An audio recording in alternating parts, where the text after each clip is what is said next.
เมื่อคืนสนุกมากเป็นอะไรไปเที่ยวได้โดยใหญ่มากก็ให้แนวนี้เด้อยินบ่ใหญ่มัดใส่ถุงใหญ่ๆคือจังซี่แล้วเขาจะสิฝากไปพี่น้องมานี่ตาคนลูกมันคนไปลูกระบงลูกระบงมาช้อปปิ้งที่ประเทศไทยนี่พี่ดา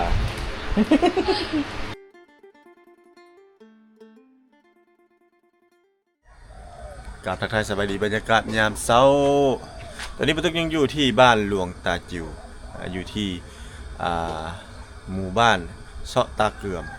หมู่มาจากตำบลนี่จังหวัดสุรินทร์นี่นะท่านผู้ชมมื้อนี้เราก็ยังเฮ็ดกิจกรรมยังหลังจากที่มาแต่เที่ยวจากกรุงเทพแล้วเราก็กำลังเตรียมเครื่องของเข้าของเป็นเสื้อผ้ามือสองอย่างต่างๆแล้วก็มีมือหนึ่งก็มีที่ทาง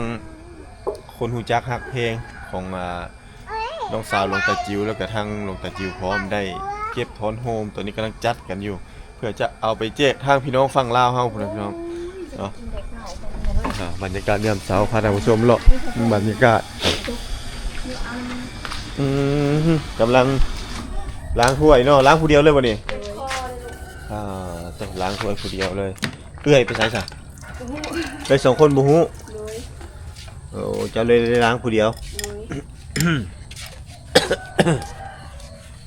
โอ้ยอาจจะเป็นวัดแหละอากาศเปลี่ยนรับสภาพบ่ทันพี่น้องตายรถลำไยแบบนี้เป็นคนนี้แหละอัดยานขึ้นเลยนี่นะก็ยั่วเอาน้ำลูกเลยเนาะ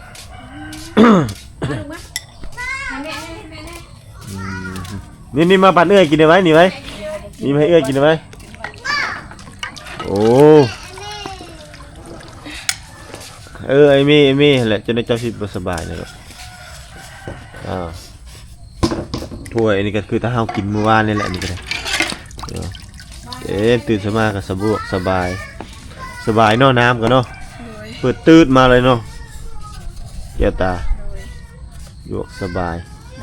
เสียค่าไฟบริเสียค่าไฟบ่ตาดึงหมดพี่เลยลงตาไปสลัดตื่นแต่เช้าเลยบ่ลงตาบ่ก็เยอะตื่นแต่กันแล้วลงตายังนอนบ่นี่บ่เห็นเลยเนาะส่องบ่อยู่ในห้องบ่เห็นเลยอยากให้เพื่อนพา นี่ตาไปเก็บไข่ไปว่าเก็บไข่ใกล้วะฮะ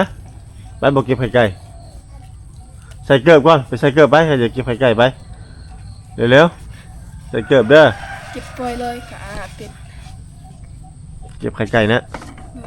ไข่เป็ดไม่ใช่ไข่ไก่ไข่เป็ดป่ะไก่ยังทันได้เลี้ยงไก่ยังเห็ดเราอยู่เป็นยังไง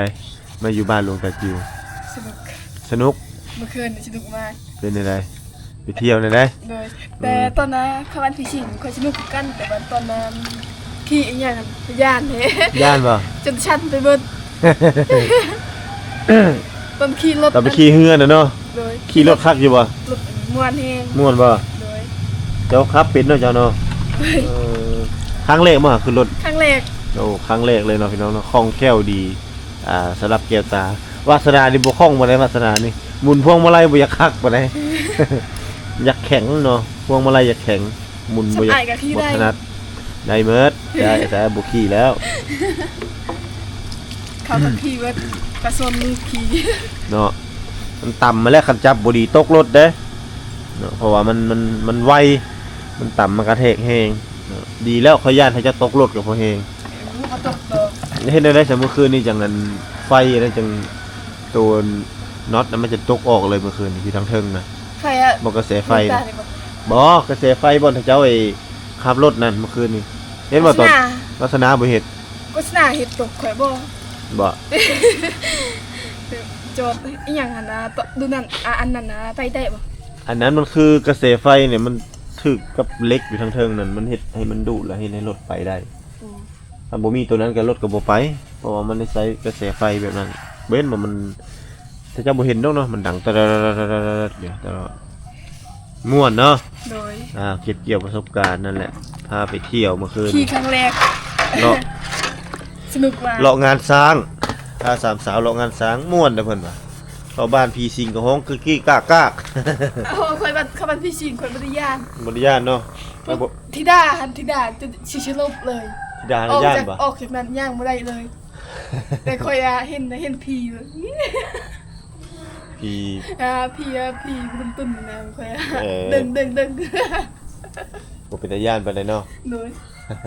จนเสือกเสียอย่างเถอะขาด เสียที่ขาดบ่ เลย ดึงกระตุนเนาะ พี่อยู่ข้างหลัง พี่บ่กล้ามาคอยเลย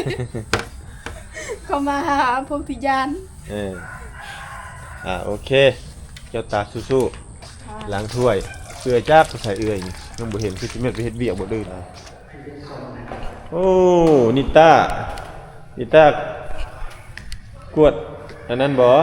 กวดเฮือนให้หลวงตาบ่ จบอันนี้เนาะ โอ้จบแค่นิตานี่ใหญ่มากก็ให้แนวนี้เด้อยินบ่ใหญ่มากก็ให้ดุให้มันแนวนี้เด้อโอ้ยดุอาย นี่พี่น้องอันนี้คือเครื่องที่เขาจะเกียร์มาไปแจกที่สปปลาวพุ่นแหละแถวบ้านสามสาวพุ่นแหละเขาจัดให้เป็นจุกเป็นธงแล้วก็ถ้าตัวใดมันยังบ่พอเฮาก็สิยังถ้าเขาจะยังฝากมาอีกกำลังออกไปเอาโนธิดากับปัสนาแล้วก็เพียรกำลังออกไปเอาอยู่เฮ็ดเฮาสิเฮ็ดเป็นธงนั่นนี่แหละสบายเวลาเฮามอบให้เฮาก็จะให้เป็นธงเลย มันจะสะดวกสบายโดยที่ว่าบ่ต้องยุ่งยากเนาะบ่ต้องเลือกอีกก็คือเฮาเลือกคัดให้เรียบร้อยแล้วก็ทงไผทงมันเนาะตามไซส์ไผนุ่งได้ก็นุ่งไผนุ่งบ่ได้ก็เปลี่ยนกัน มันจะสะดวกสบายหรือว่าบ่ยุ่งยากหลายกว่านี่เครื่องมาหลายๆพี่น้องมัดเป็นจุกอันนี้คือเครื่องที่เกียมไปแจกมัดเกียมไปแจกที่บ้านตุ้มลีเนาะเพราะว่าโซนนี้มันตกอยู่ในหน้าหนาวแล้วเราก็เลยกะเกียมมาโอ้โหเครื่องรถสองมาแล้วพี่น้องโอ้เต็มเลยพี่น้องเตรียมจะเอาไปแจกที่ประเทศลาวไปแจกที่ลาวพี่น้องเครื่องของมีแต่ตัวงามๆนี่โอ้ตัวนี้ก็งามด้วยนี่สวยด้วยนี่ยังไงยายโล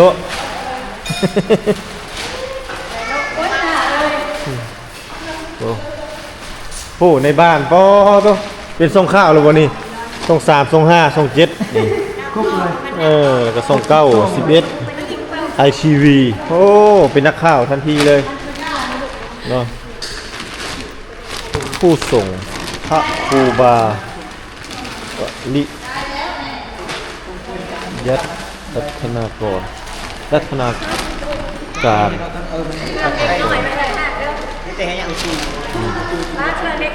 กำลังใจแยกเนาะกับในบ้านพร้อมกำลังสิพากับพัดแยกใส่ถุงใส่หยังหลังจากนั้นค่อยมัดใส่ถุงใหญ่ๆคือจังซี่แล้วเราจะสิฝากไปพี่น้องนะคือเฮาสิฝากไปที่ประเทศลาวเนาะเครื่องของนี่มันต้องระดับ2คันรถเพิ่นจะเอาไปรอดนี่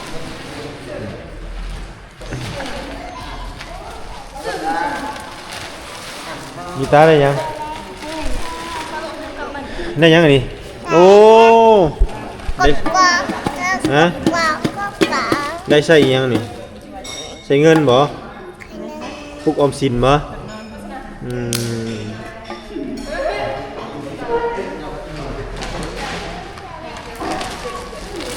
อ้าวส่งก็หลายเครื่องนุ่งของเธอโดย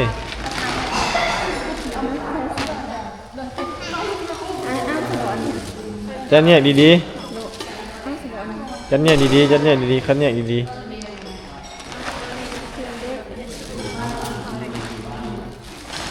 โถออกมาก่อนเลยก็ได้โถที่เอาก่อนแล้วจึงใจแยกบาดเดียวนั่นแหละ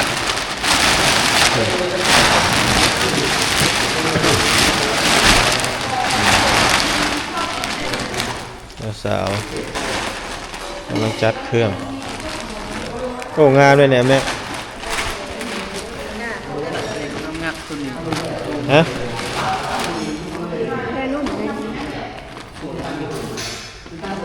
ลองใส่ผ้าอัดปาก ไปเอามาให้คนนึง ดูใส่ มีกระเป๋าสีดำ อันนี้เริ่มจัดทำกิจกรรมแล้วพี่น้องเริ่มกิจกรรมแล้ว ใส่ชื่อเด้อเด้อ ไม่ใส่ผมมาก็กิ ชื่ น อเด้อใส่อะไร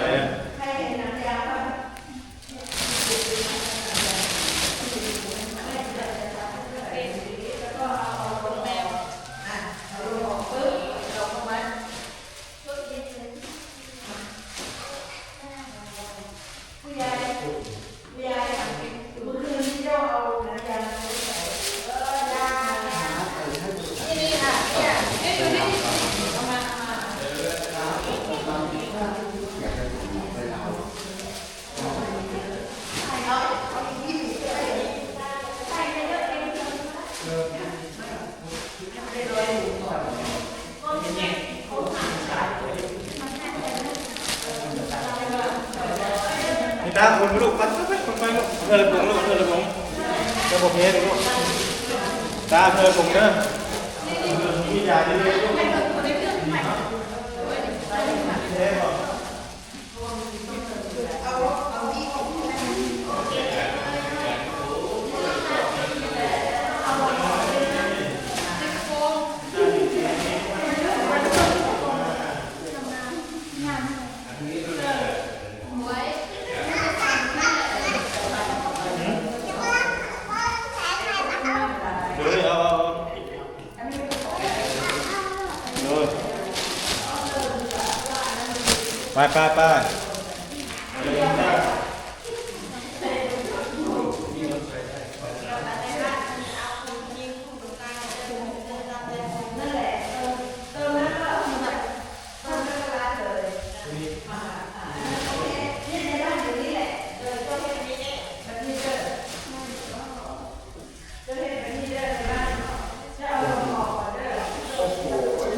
เก่งให้นิตาดิเว้ยโอ้ฝุ่นเอาไปเรียนลูกไปเรียนเอามาเลยเอามาเลยผลเครื่องสวยเนาะเอาอยู่นี่ลูกโอเคนั่นละจัดลูกจัดเลยรวมด้วยช่วยกันกิจกรรมวันนี้จะไปลงที่บ้านตุ้มลีแล้วก็หลายๆบ้านหมู่บ้านจัดแบ่งเสื้อแบ่งอย่างเนาะจัดเตียงตัวนั้นเจ้าคือเลยสีเหลืองเอานุ่ง เป็นเจ้าหญิงมาจากไหน นั่นแหละนุ่งไปโลดนุ่งไปอันเสียหญ้ามันเด้อ โดย พอดีแล้วเขาตื่นมัดสวนเลยเนาะ ไปเลยจ้ะ นุ่งไปเลย เอาเลยไปเลยเอาอันนี้แบบพวกเขา บ่คือลูกบ่คือจ้ะ พวกเขา ไผ่บ่เฒ่าสิไปนุ่งเสื้อผู้หญิงน่ะ ช่วยพี่เหรอครับ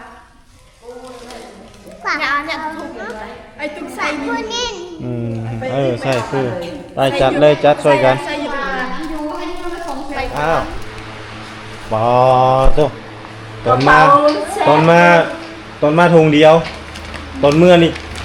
ผมเป็นพูดเลย มาแล้วคนอยู่ ว่าตัวใดแน่น้องนี่เนาะ ฟังพี่ไปอยู่นะ ไม่ได้หลายแท้มาช้อปปิ้งที่ประเทศไทยนี่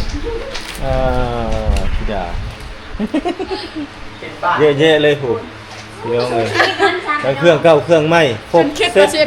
แปลเมื่อไรเนาะ สิเอาเมื่อได้ยาวบ่เนี่ยเอา ตำบินไปเอง เพิ่น ค สิ ง บ่ จะดี ฮะ ตำบินไปเองคงจะดี มันบินได้บ่ใส่ยนต์นี่ให้เต็กเขาเจ้าบ่ได้ใส่หลายปานนี้เด้บ่เกิน5ชุดเนาะเขาจะให้เอามือเท่านั้นแหละนี่เครื่องสาวๆหมดเลยโอ้ในบ้านซองถุงเนาะในบ้านเนาะโอ้ชุดเครื่องในบ้าน2ถุงมีแต่เครื่องลูกเครื่องเมียบ่ เบิ่งเงาแล้วในบ้านนี่กินฮอดเมียกินฮอดลูกมาดนแล้ว ในบ้านกินฮอดเมียแล้วพี่น้องเอ้ยสามสาวว้าวเตรียมเก็บเครื่องมื้ออื่นก็ออกเดินทางสตาร์ทแล้วมื้อนี้ ใส่ดีกว่าชุดเนี้ย ออกสตาร์ทเดินทางฮะ ชุดนี้ถ้าไปใส่ก็ ไปลาวเนี่ยร้อนเด้อไปลาวนี่หนาวเด้ หนาวเมื่อ หนาวก็นุ่งเลยแหละนุ่งแล้วสาวๆเก็บเครื่องเตรียมเครื่องแล้ว ไปรักเพื่อน เอาใส่จัดเจ็บดีๆจัดดี น่าจะหล่นเนี่ย ๆจัดดี อย่าลดจะ การ อย่าลด คืออะไรที่เกิด เรียนเลย ๆ เรียนเลย เกิด เรียนเลย เกิด เรียนเลย จัดดีๆเต็มๆตีเหยียบลงไปย่องยัดนั่นแหละโอเคได้จะเหยียบแห้งเลยได้โลปูดทั้งหมดแล้วหรอนะโอเคเยี่ยมนี่แหละได้มาเที่ยวกันได้มาเที่ยวไทยกับได้เห็นหลายบ่อนหลายที่มีความสุขพร้อมย่านยังย่านเครื่องเพื่อนเตรียมเครื่องของพี่น้องเฮ็ดย่องลายพวกน้องขึ้นไปตามเขาให้เขาเฮ็ด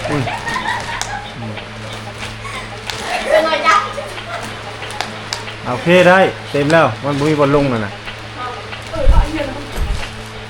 Push the key to start the game. Samurai mode.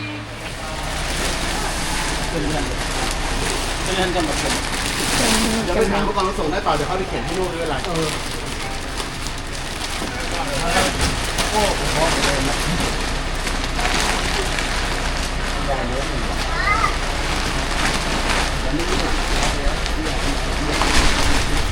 แยกถุงนะแยกถุงใหญ่ครับลุงแยกถุง เดี๋ยวเอามาแล้วอันนี้ มียักษ์ที่เราตื้นแบงไปได้ไหม ไม่หมดเอาตรงที่นั่งคนก็ได้ลูก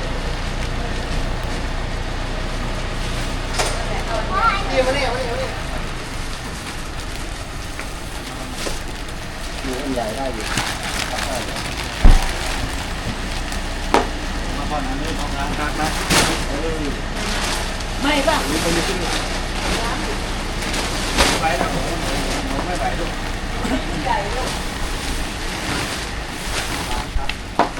อันนี้ขึ้นบนเลย ไม่ได้เอาเชือกผูกอีกนอกจากแม็กไม่ได้เอาเชือกผูกอีกอันเดี๋ยวรอแป๊บนึง